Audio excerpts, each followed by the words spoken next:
Wembley beckons for a few finals in the next few days, actually, but this one is the most important in my book. The Champions League final, Real Madrid versus Borussia Dortmund, the underdogs versus the perennial winners, and of course, the Jude Bellingham derby.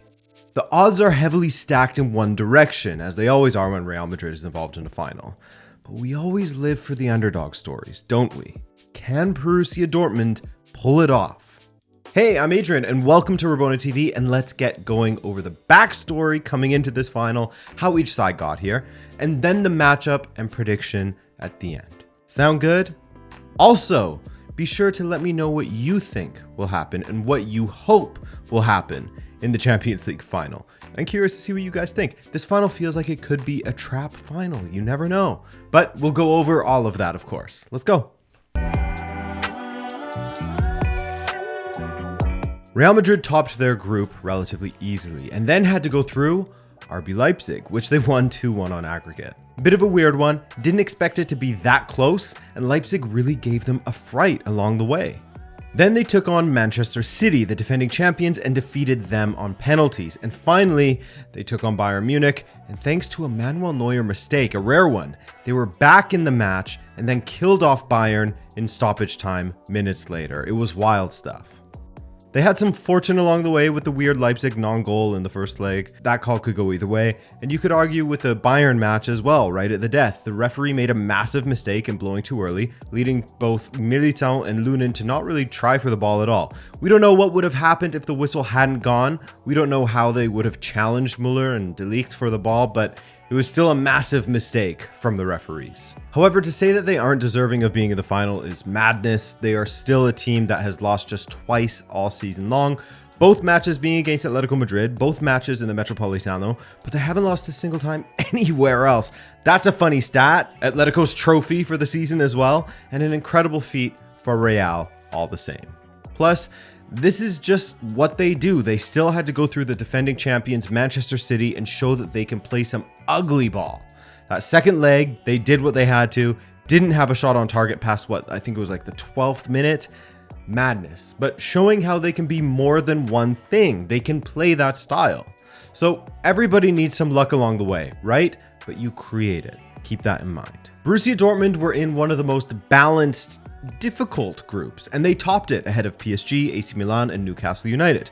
They only lost to PSG in the group stage, which was the first match of the group stage, and went undefeated otherwise. From there, they overcame PSV in the round of 16, but had a scare from Luuk de Jong late in the second leg. They came up against Atletico Madrid next, and they could have beat them by more goals, probably. Brandt and Bino Gittins hitting the bar in the first leg, but then getting it done in the second leg with 2 goals in 2 minutes, despite a scare from Atletico. And then came their matchup against PSG, where PSG hit the woodwork 6 times and didn't score a single goal against Dortmund. A goal in each leg was enough for a 2-0 aggregate win. And again, they created their luck, outplayed by PSG, but defended superbly to neutralize the threats from wide areas, Mbappe and Dembele. Again, they made their own luck. You could call it an easier run than Real Madrid had. That's fine and fair, especially when considering the form Atletico was in coming into those ties. Yikes. But they played who was in front of them, and they beat them all. You make your luck, and they deserve to be in the final for taking their chances when other sides failed to do so against them. That's not their problem, right?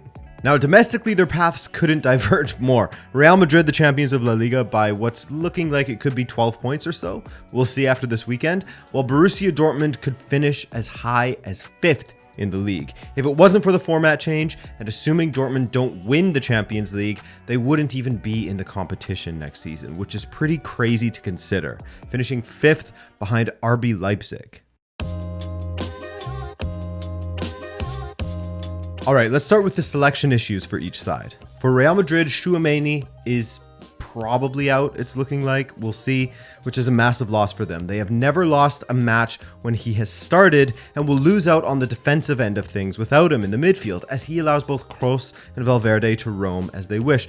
Not too far, obviously, but sometimes just knowing that there is someone behind you covering your tracks allows you to play with more freedom. Also, speaking of Toni Kroos, just mentioned his retirement. What a way to go out if he is to win this final. On the flip side, however, Thibaut Courtois has returned and has looked pretty good, if I can say it as professionally as possible. Return against Granada, clean sheet. Gets in there against Alaves in the next match, clean sheet with 10 saves, ridiculous performance. He didn't play against Villarreal, however, as Lunin was back in for that one, and looked a little bit shaky on crosses, etc. I actually saw that they are creating a documentary on Courtois' knee recovery, which is wild, but anyway, this is the big debate. Go with the keeper that got you there and has been quite good in Lunin, or go with Courtois, the number one at the club, one of the best in the world, who has won you a final before. It feels a bit harsh to not go with the guy who got you to the final, but it's Courtois. It's not some random keeper. It's one of the best in the world. And if he plays against Betis and does well for the third match running, then why not play him? Play the best player for the position, right? For Borussia Dortmund, I expect the same sort of lineup as the one that was victorious over PSG, same back line, same attack, but a question surrounding who you go with when it comes to Marco Reus versus Julian Brandt. I think Sabitzer and Emre Can are a lock to help provide cover at the back where needed. But when it comes to Brandt, he has been one of the top performers on the way to the final, especially in the two legs against Atletico Madrid, where he was incredible in my opinion. However, it's Marco Reus. Marco Reus was superb in Borussia Dortmund's final Bundesliga match of the season against, well, Darmstadt, a horrific side with 17 points from 34 matches. So not exactly Real Madrid caliber, right? But still, a goal and an assist of which he could have had more goals and assists in that one. And he looked incredibly sharp out there. So he's in some sort of form. For me, that's the only potential question mark in Borussia Dortmund's lineup. I think both players will feature at some point, but I think Brandt will get the start. And Dortmund's lineup will look like this. The same fellas who got them to the final to play in the final. By the way, Brandt also scored and looked good against Darmstadt as well. It wasn't just Reus, right? As for Real Madrid's lineup, with Tchouaméni out, I think that they'll line up like this. Yes, Militao is back, but I still expect Nacho to start alongside Rudiger, as Militao and Rudiger don't play great together, and Nacho and Rudiger do. They've been superb in this run to the final, and Militao looks shaky against Villarreal. In the midfield, Camavinga will slot into Tchouaméni's place. Güler has been in sensational form, but I expect Ancelotti to give Rodrigo the start ahead of him still. Coming in off the bench, I mean, I wouldn't rule it out if they need it. Now, both Vinicius and Bellingham are coming into this final in great form, assuming nothing crazy happens against Betis this weekend. That's a scary prospect for Borussia Dortmund, as they did have to face Mbappe and the boys already, another couple of dribble demons. But with what Vinicius did to Kimmich in the semi, they should be nervous of him down that left flank. For me, Vinicius and his performance is the key for Real Madrid in this final. The key for the final in general. He is the one who is playing as one of the best attackers, best players in the world right now. There's a reason why he will be considered for the Ballon d'Or this season. He's been that good, and Ryerson will need all of the help he can get from Sancho to stop him. Granted, Kimmich and De Ligt both still got torched by Vinicius, so I do wish him luck. I expect Dortmund to be the most dangerous from set pieces and on the counter, so Real Madrid will need to be diligent when defending the counter, as Dortmund have shown that they can be very economical in the attack if need be, and they are decent at absorbing pressure when they have to. The question will be, will their woodwork magic be in effect still, or has Terzic's MP cursing powers run out? Not sure yet. Real Madrid hasn't lost a final since 1981. That's 43 years and 8 finals without losing once. They've gone up against some strong teams over the years and come out on the other side victorious. Whether it's a last-minute equalizer from Sergio Ramos to facilitate a win, an overhead kick from Gareth Bale, or Thibaut Courtois saving everything Liverpool could throw at them, Real Madrid always seem to find a way. The record of losing just 3 Champions League finals out of 17 they've played in is pretty otherworldly.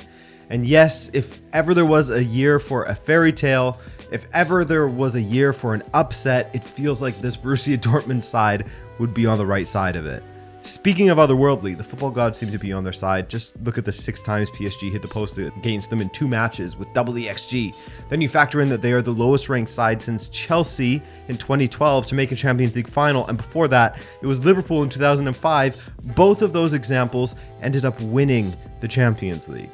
Sometimes football provides us with these stories, and honestly, it's stories like this that keep us watching the game. You know, the reason why you don't leave when your team is 3-0 down after 10 minutes is 1, because you're a good supporter, and 2, deep at the back of your brain, behind the hamster wheel, you think to yourself, maybe this is it. Maybe this is the day where I witness the comeback. Maybe this is the day where that special match happens, a match that will be historic. These sort of irrational chase the dragon moments are what keep us watching and engaged with this sport, or any sport really. And they are the best stories. So while my prediction is that Real Madrid will win, and they would be deserving winners after this amazing season from them, and I would be happy for Toni Kroos, etc., the neutral, romantic football fan in me is rooting for Borussia Dortmund's victory to send Marco Reus on his way with a fairy tale ending. But what do you guys think will happen, and what do you want to happen? Be sure to let me know, differentiating between the two, if necessary, of course. As always, I appreciate you coming out to watch, and I wish you an enjoyable Champions League final, whoever you're supporting. Okay, guys? Take care.